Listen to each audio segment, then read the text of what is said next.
All right, today we're going to do something a little different.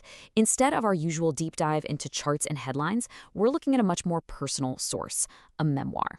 It was written back in 1962 by a woman named Alma Bessie Seaver. She decided at 80 years old that she needed to write down the absolutely incredible century of change she had lived through. And it's amazing what one person's life story can teach us about the world. So this is how she kicked the whole thing off. At 80, she's looking back and thinking, what do I really have to leave behind? And for her, it wasn't money or property, it was her memories. She called them her treasures. That one simple thought was the entire reason she put pen to paper. So let's do it. For the next few minutes, we're going to unwrap this treasure together. We're going to walk through the key moments of a life that saw, truly unbelievable change. And we get to see it all through her eyes. All right, so where does it all begin? We're heading way back to the late 19th century. Picture the bustling, kind of gritty world of New England mill towns. This is the world that shaped Elma, though back then everyone just called her Bessie. Bessie was born in 1882, and get this, she was the seventh of 9 kids. 9! Can you even imagine the chaos in that house? Her dad worked in the textile mills, which meant the family was always on the move, from one town to the next.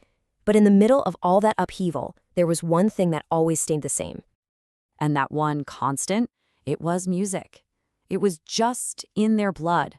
Her father was a tenor and a choir director. Her mom played the organ and piano. For the Richmond family, music wasn't just for fun. It was like breathing. It was the glue, the thing that held them all together. And young Bessie, well, she was a total natural. You can see her whole journey laid out here. She was just drawn to the piano, couldn't help herself, and she fell head over heels for the really complex, passionate music of Chopin.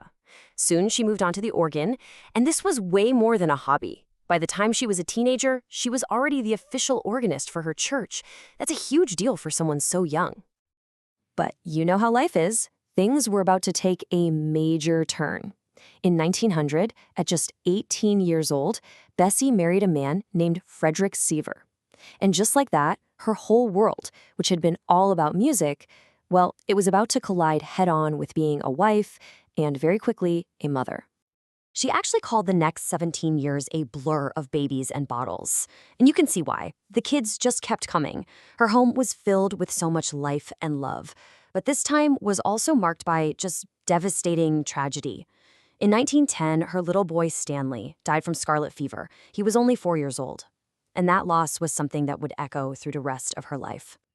Just think about that. She's writing this more than 50 years after it happened, and the pain is still so incredibly raw. This quote, wow, it just shows you that some wounds, especially losing a child, they just never truly heal. It was a sorrow she carried every single day. So with a huge, growing family, something had to give, right? And for Alma, that thing was her public role as the church organist. She later wrote that giving that up was, quote, harder than I let anyone know. Music was who she was. It was her identity. And now it had to take a backseat. But here's the thing about Alma. She refused to let it just vanish from her life. And this slide just perfectly captures the two worlds she was living in. On one hand, you have Mama's world. Diapers, dishes, constant worry, the whole shebang. But then, for a little while each evening, Bessie's world came alive. A world of Chopin and hymns and those piano keys. It was a sacred ritual. So every single night after the kids were finally asleep, she created her sanctuary at the piano. This wasn't just practice. It was how she held on to herself. She literally says that piano saved her because it reminded her that underneath the mama persona, she was still Bessie Richmond, the girl who loved music. Okay, so let's fast forward a bit. The kids start growing up, leaving the nest, starting their own families. And for Alma, this means a whole new chapter of her life is beginning. It's a time for reclaiming old passions, facing new losses, and embarking on some pretty unexpected adventures. Just look at this timeline of her later years. It says so much about who she was.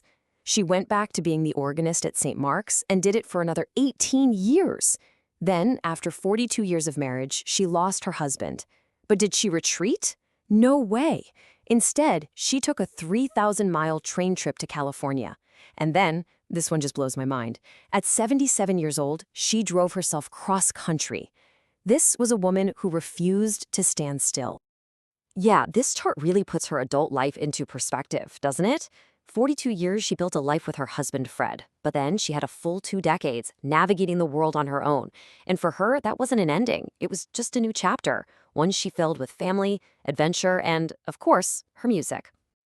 So this brings us to the reflection she shared in 1962.